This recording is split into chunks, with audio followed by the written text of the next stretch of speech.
Desde la periferia resistimos, tejemos redes y alzamos la voz.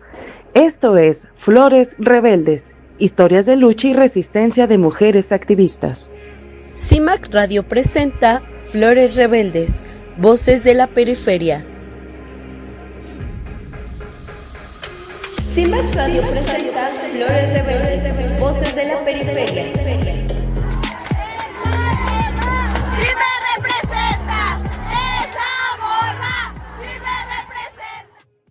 Bienvenidas a Flores Rebeldes, Voces de la Periferia, un espacio donde la memoria, la ciencia y el feminismo se encuentran para cuestionar las verdades impuestas. Hoy hablaremos de un tema urgente y doloroso, la crisis forense en México.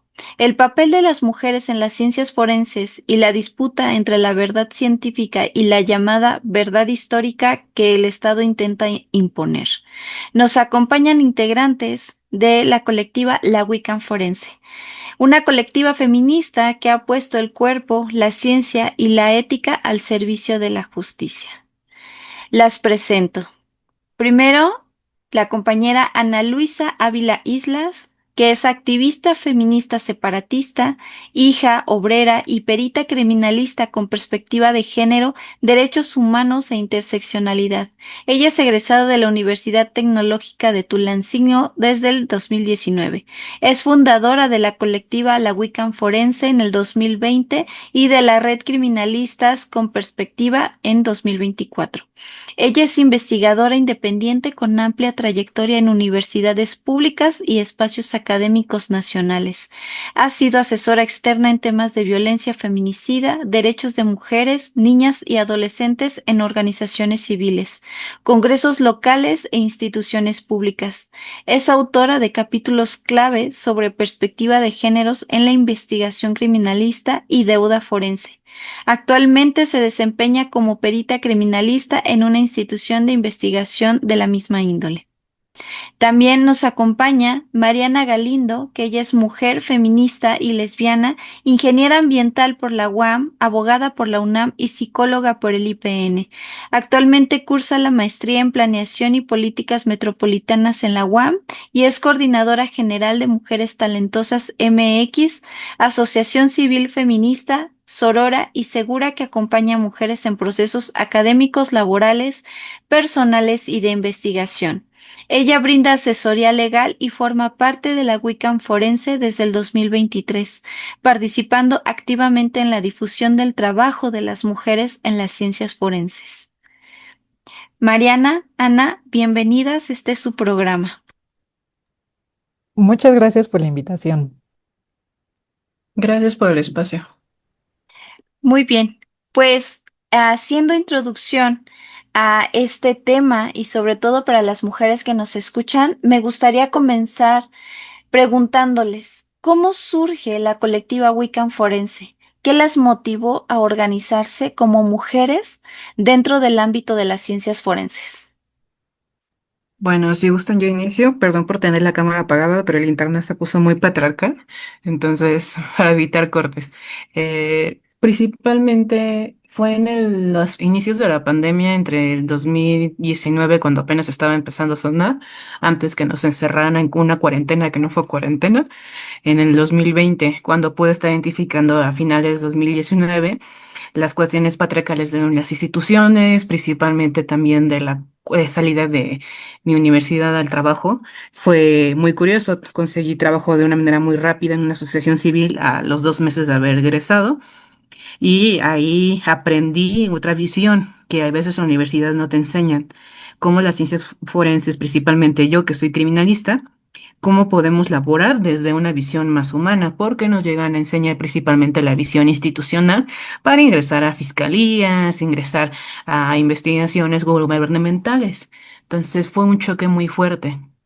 Eso me conllevó a un cuestionamiento y posteriormente un enojo por las condiciones laborales de compañeros que estaban laborando en las fiscalías sin protección, cuando ya fue en el 2020 con la pandemia, también directamente al estar laborando en una asociación civil, otra imagen que conllevaba la verdad histórica, que es un recordatorio constantemente de normalización ante las violencias por el borrado del Estado. Entonces fue un enfrentamiento en lo que yo había aprendido en la universidad de forma tan institucional, tan alineada, a lo que se veía realmente y también una desconstrucción. Y también mucho enojo, muchísimo enojo que conllevó a ir empezando a organizar y empezando a ir buscando compañeras, porque casi todas las universidades, además de tener alto índice de diferentes estudios patriarcales y que no se llegan a tener cuestionamiento, se pretendía alinear a la ciencia al Estado y no la ciencia que dé respuesta a la sociedad. Entonces, principalmente la pandemia conllevó un enojo y posteriormente a la inauguración de la colectiva. Ya de ahí empezamos a lanzar convocatorias, entre las cuales Mari se fue añadiendo. Y me acabo de dar cuenta que ya llevo 3 años acá y yo ya sí llevo 6 años y ya pasó el tiempo. Entonces, fue una cuestión de enojo, del enojo la organización y la organización seguir enojadas y reclamando, reclamando, reclamando, reclamando, porque el Estado siempre quiere borrar y el Estado siempre quiere callar. Y eso también lo notaba en la universidad. Callar es el peor cosa que puedes hacer, no solamente por ti, sino por todas. Claro, muchísimas gracias, Ana. Mariana, ¿cómo fue precisamente tu ingreso a la colectiva? ¿Ya habías escuchado de la colectiva?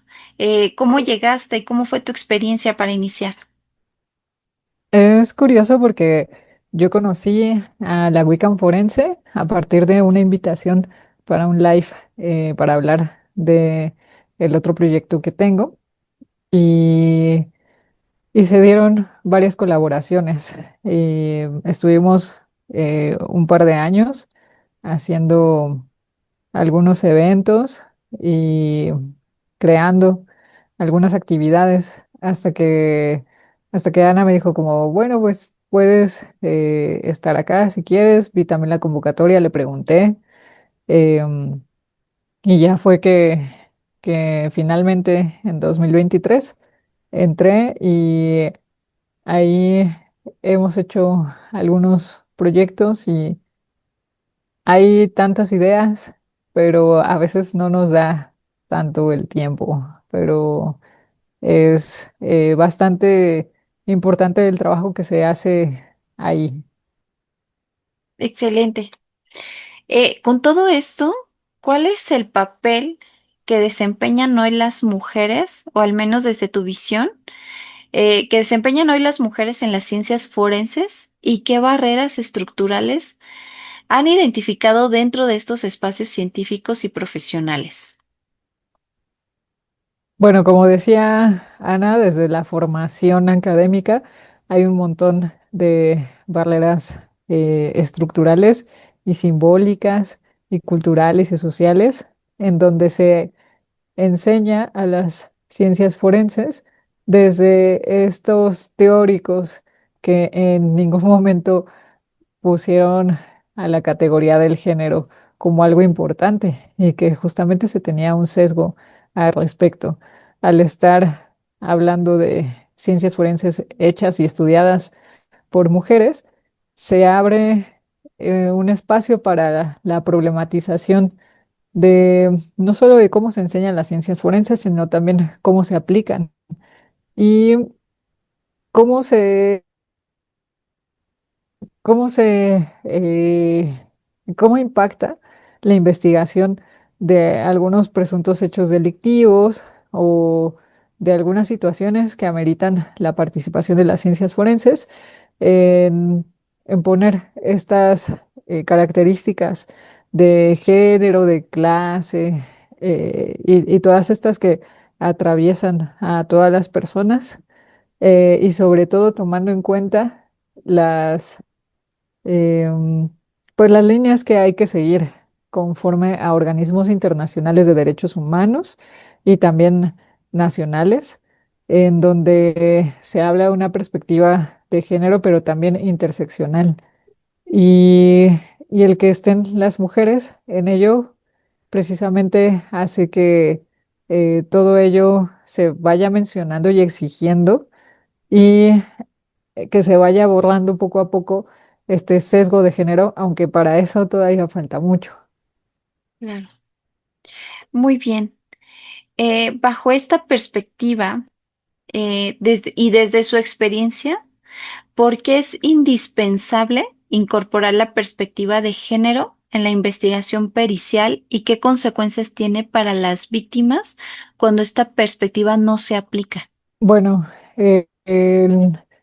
para la perspectiva de género, eh, siempre hay muchas trabas, porque se abona a que nada tiene que ver el género con la investigación de, de ciertos hechos, sino que eh, se tiene que abogar como a lo objetivo y a lo científico, sin pensar que eso también está atravesado por el género.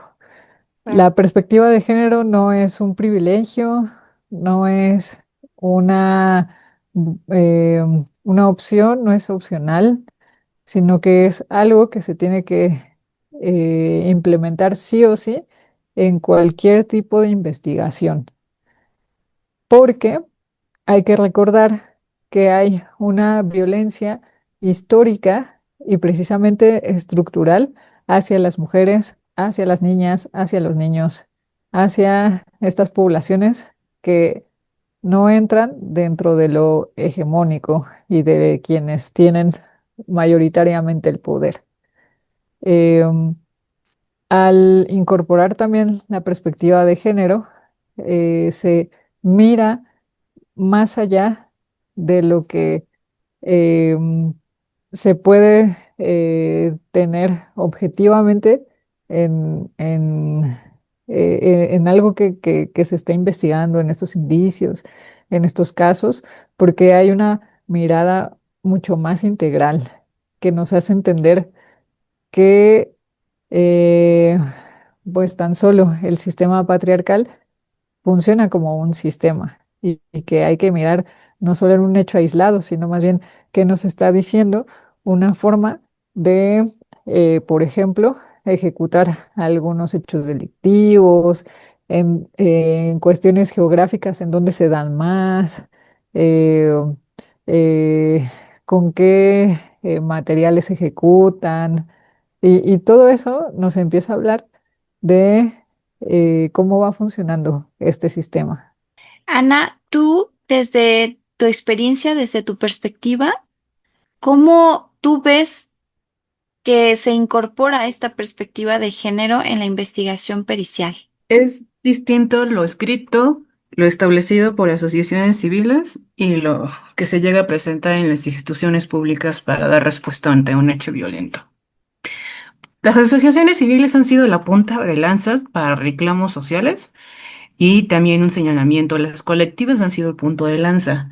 La perspectiva de género ha ingresado a las ciencias forenses, principalmente a la criminalística, que es una de las ramas más patriarcales y la primera que llega a responder e investigar, y también la última que llega a darle alguna posible explicación al juez o la jueza cuando ya estamos en juicio oral.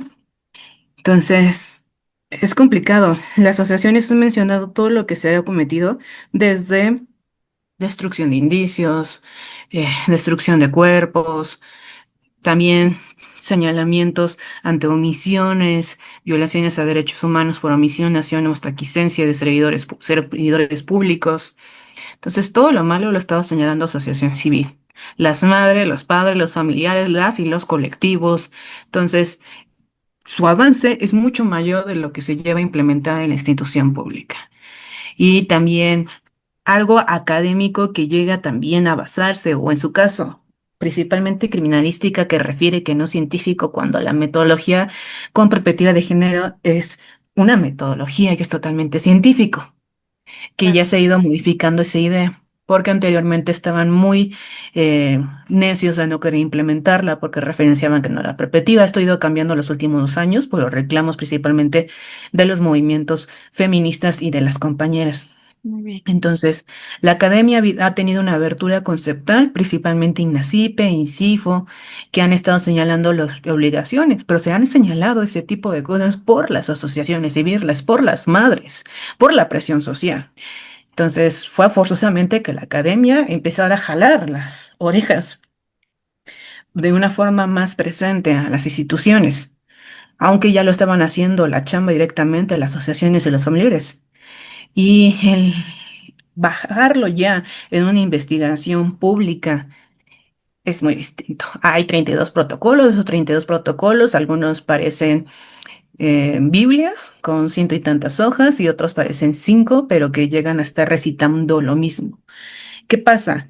La perspectiva de género se tiene que estar bajando no solamente en el actuar científico, sino también en el actuar ético. La ética llega a ser muy importante y es una ética que tendría que implementarse desde el respeto a derechos humanos, el respeto a la cuerpa o al cuerpo de la víctima, y también entender que la perspectiva no solamente se baja para mujeres, niñas y las adolescentes, que son las principalmente vulnerables, aun cuando somos más de la mitad de la población, sino también a otras minorías. Y hasta con masculinos, dado que presentan algún tipo de vulnerabilidad por el contexto. Entonces es complicado porque no lo han bajado. Ya saben identificar la diferencia entre sexo y género, pero no saben aplicarlo. Y lo más preocupante, la perspectiva de género va cuestionando tus estereotipos, va cuestionando tu práctica, si llega a sesgar y que llega a criminalizar o victimizar a la víctima. Una de las prácticas más importantes en la criminalística es la mecánica de hechos. Que es una mecánica de hechos? Aquella que va a estar reconstruyendo el acto del hecho delictivo de una forma multidisciplinaria, no solamente puede ser nuestro actuar, que es procesar el sitio, sino también junto a genética, junto al médico, la médica legista o forense, también mediante el químico o la compañera química, entomología, antropología social. Es una cuestión multidisciplinaria que va explicándole al juez paso por paso, lamentablemente, si llegaron a privar la vida a una víctima, cómo sucedió, el contexto de la víctima, explicar todo eso de forma con perspectiva de género que no revictimice o cuestione, muy pocos lo hacen. Sí hay fiscalías especializadas supuestamente en delitos de género, pero hay que señalar que la crisis forense también está dificultando este avance porque no hay material. Y no es justo que las y los peritos coloquen su material. A veces no hay ni para gasolina para el servicio. ¿Qué se refiere a eso? Cuando lamentablemente hay un hecho violento y tienen que ir por el cuerpo de la víctima, o en su caso fue una tentativa o algún otro acto de violencia. O hasta para robos en las fiscalías locales no hay a veces ni para la gasolina. También no están preparados totalmente. Muchos fiscalías supuestamente están certificadas o han tenido diferentes diplomados, pero cuando empiezas a escuchar el perito y la perita, le- llegas a identificar tantos factores patriarcales en su lenguaje que lo van vaciando en su dictamen. El cuestionamiento ético empieza desde la perspectiva, cuestionarte para poder evitar vaciar todos esos tipos de prejuicios, porque principalmente lo que se va identificando es en el procesamiento de cuando sucede un hecho delictivo, cuando dejan un indicio que es conocido coloquialmente por las series que se hicieron muy famosas como evidencia, que puede ser sangre, comiten o que llegan a cuestionar la vida de la víctima, cuando eso ya no tendría que suceder. Entonces, yo diría que ya se ha bajado a lo académico, pero bajarlo a la práctica es muy poco visible. Y quienes lo bajan, principalmente compañeras feministas, se enfrentan a un sistema que las quiere alinear. ¿Por qué? Porque hacen su trabajo. La perspectiva de género no es nada más que trabajar conforme a normas, reglamentos internacionales y nacionales, evitar revictimización y lo más importante, hacer tu trabajo. Claro. No nos tendrían que aplaudir por implementar perspectiva de género, es nuestra obligación ética, pero la realidad es muy distinta y muy pocos los hacen. Y las ramas que más lo implementa es antropología social, etnología, psicología, que también tienen factores patriarcales que hemos identificado en varios dictámenes, pero por ejemplo, criminalística, genética, medicina. Muchísimas gracias por estas preguntas, en el cual pues se evidencia que también hay una violencia institucional que hace que precisamente la justicia no llegue pronta y eficazmente a las mujeres. Por lo mientras vamos a una breve pausa. Al regresar seguimos conversando con la Wiccan forense sobre ciencia, feminismo y verdad en un país atravesado por la impunidad. No se vayan. En CIMAC Radio queremos escuchar. Queremos escucharte. Comunícate con nosotras al 5535 0847 61. 5535 0847 61. Y déjanos conocer tus opiniones sobre nuestra programación. CIMAC Radio, periodismo con perspectiva de género. Queremos agradecer a CIMAC Radio por abrirnos este espacio para amplificar las voces de mujeres activistas en la periferia. Gracias por ser parte de la resistencia y por impulsar la difusión de las luchas comunitarias. Las invitamos a seguir a CIMAC Radio en sus redes sociales para descubrir más contenido que inspiran y transforman. Búsquenlas en Facebook y X como CIMAC Noticias, Instagram como CIMAC Foto y en radio en línea, Spotify y SoundCloud como CIMAC Radio. Sigamos tejiendo redes de resistencia. Gracias por continuar en Flores Rebeldes, Voces de la Periferia. Seguimos escuchando a mujeres que desde la ciencia y el feminismo disputan las narrativas oficiales y exigen verdad y justicia. En México se atraviesa, precisamente como ustedes lo están mencionando, una crisis forense. ¿Esto cómo impacta en la construcción de la verdad y qué opinan sobre la alineación de los dictámenes periciales a la llamada verdad histórica que muchas veces dicta el Estado? Bueno, en criminalística llegamos a realizar diferentes actividades unificadas. Antes de seguir con lo de la verdad histórica y otras variables, hay que entender que no hay trabajo multidisciplinario en la mayoría de casos en México, no solamente locales, que son del fuero común como robo, homicidio, etcétera, sino también en federales.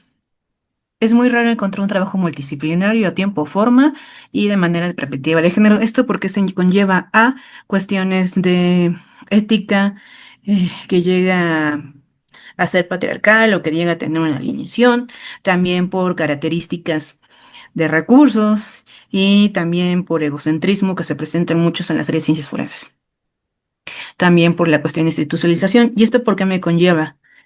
Porque muy pocos expertos y expertas se cuestionan constantemente el impacto que lleva a hacer un dictamen, el impacto que llega a procesar, el impacto a la memoria o el impacto a la verdad histórica y a lo más importante, la memoria colectiva. Entonces, ¿esto cómo se va uniendo con la crisis forenses? La educación y el tipo de enseñanzas que tenemos en las instituciones que llegan a impartir las carreras de las diversas ramas de las ciencias forenses siempre te dirigen a una narrativa institucional. Muy pocas se cuestionan o muy pocas tienen corriente jus histórica en derechos humanos.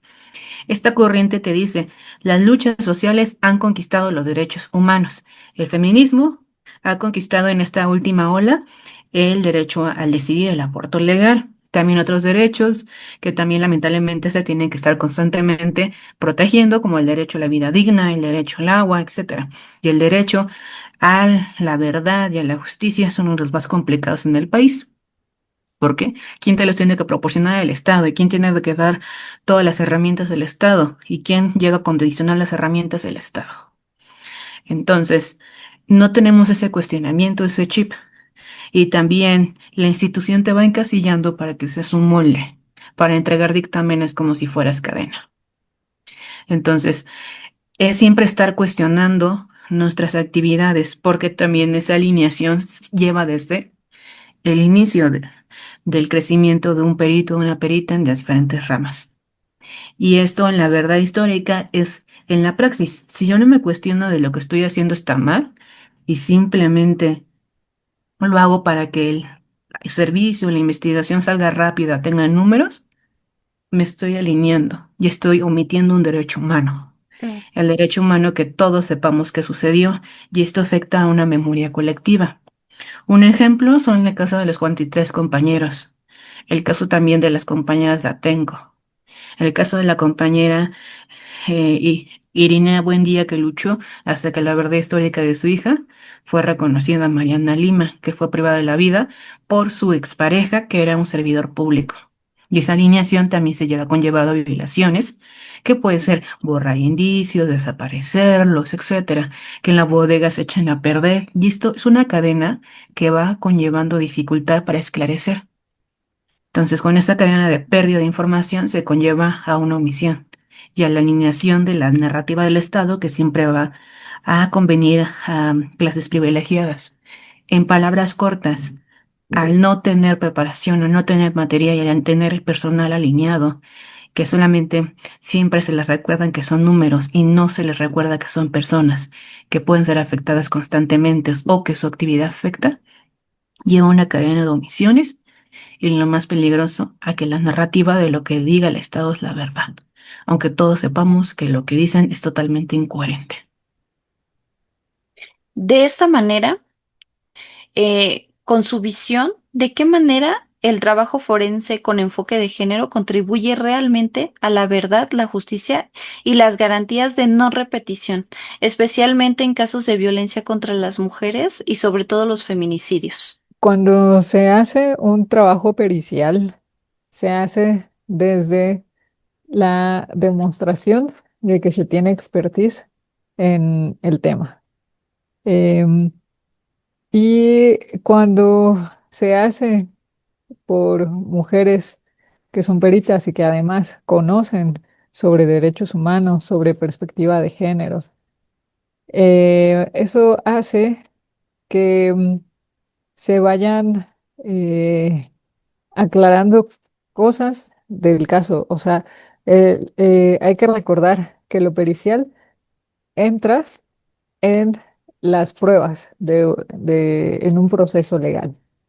Eh, Cuando se hacen estas investigaciones y a su vez se informa a través de un dictamen o de un informe técnico, lo que se hace es eso, acercarse a lo que dicen los indicios y lo que se convierte en evidencia. No son cosas que partan de la subjetividad, sino de esta expertise que se tiene. Puede ser que el proceso legal esté muy alineado hacia resolverse de alguna forma, pero si se tienen estos elementos para contradecir estas hipótesis que se hacen, em, es un gran elemento para que las personas puedan exigir justicia y que se lleve a cabo un proceso legal con apego al debido proceso. Muy bien. Muy bien. Ya para que podamos terminar, ¿qué mensaje le darían ustedes a las jóvenes que desean incursionar en las ciencias forenses y a la sociedad en general sobre la importancia de mirar la ciencia desde una perspectiva feminista? Bueno, desde el trabajo de campo se cuestionen las prácticas, cuestionen a los profesores, cuestionen todo lo que digan.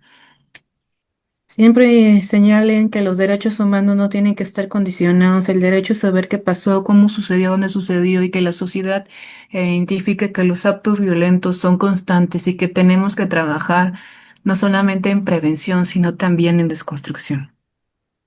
Cuestionen todo lo que indique las instituciones como si fuera un favor su trabajo cuando es obligación.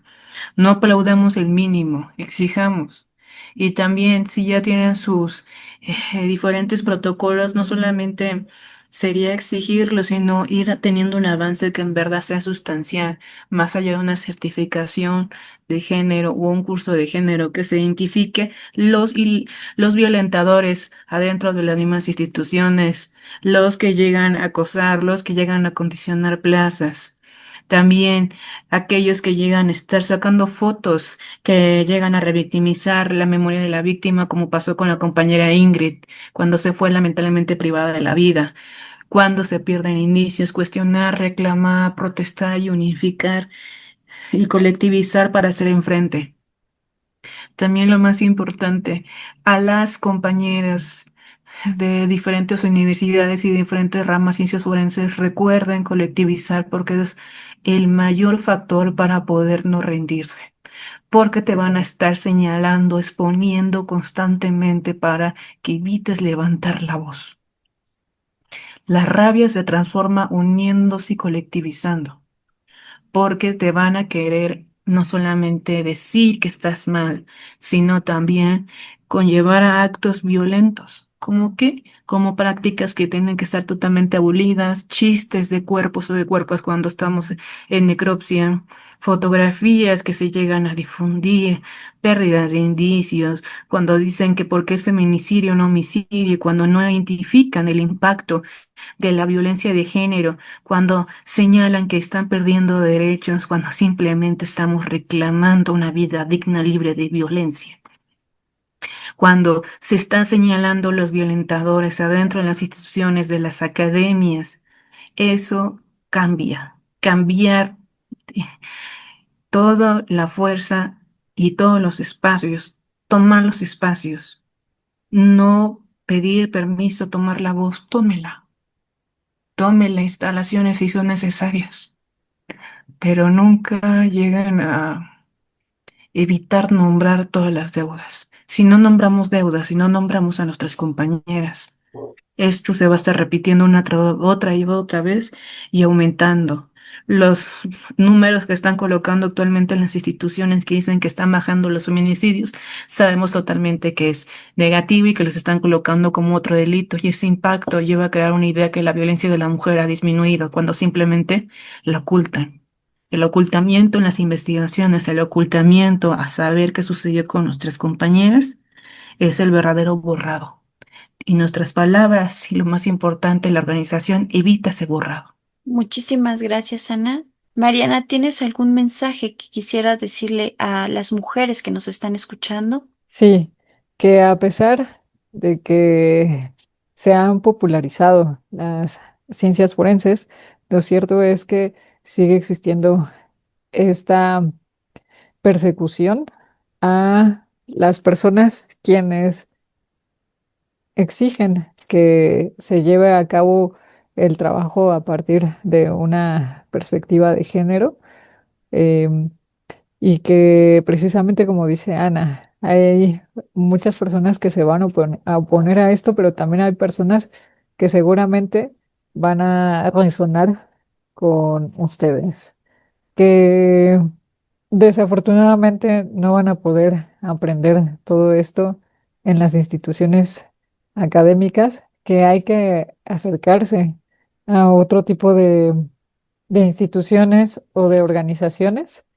Pueden ser organizaciones de la sociedad civil o pueden ser iniciativas como la Wiccan Forense, que empiezan a abrir espacios de diálogo, de reflexión, de crítica y también propuestas para llevar a cabo el trabajo de las ciencias forenses desde una parte eh, pues mucho más consciente y, eh, y más crítica, ¿no? Con un piso político que vaya hacia la verdad histórica y a la identificación y también la erradicación de la violencia contra las mujeres.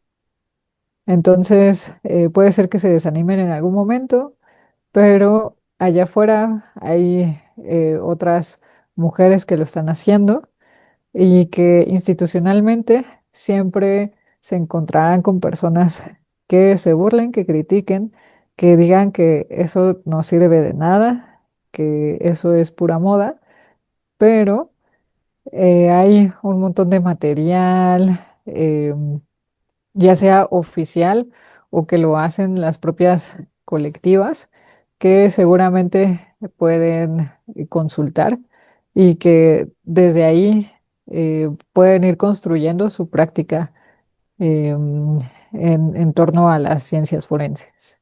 Hoy escuchamos a mujeres que no solo hacen ciencia, sino que la politizan, la humanizan y la ponen al servicio de las víctimas. La crisis forense en México no es solo técnica, es ética, política y profundamente feminista. Desde Flores Rebeldes, Voces de la Periferia, agradecemos mucho a la Wiccan Forense por recordarnos que sin verdad científica no hay justicia y sin perspectiva de género la ciencia también puede ser violenta. Muchísimas gracias, Ana, Mariana. por estar aquí en este programa. Muchas gracias por la invitación. Bueno, pues muchas gracias. Las esperamos entonces en el siguiente programa. Por favor, sigan sintonizando el programa Flores Rebeldes, Voces de la Periferia. Muchas gracias. Desde la periferia resistimos, tejemos redes y alzamos la voz. Esto es Flores Rebeldes, historias de lucha y resistencia de mujeres activistas. CIMAC Radio presenta Flores Rebeldes, Voces de la Periferia. CIMAC Radio presenta Flores Rebeldes, Voces de la Periferia.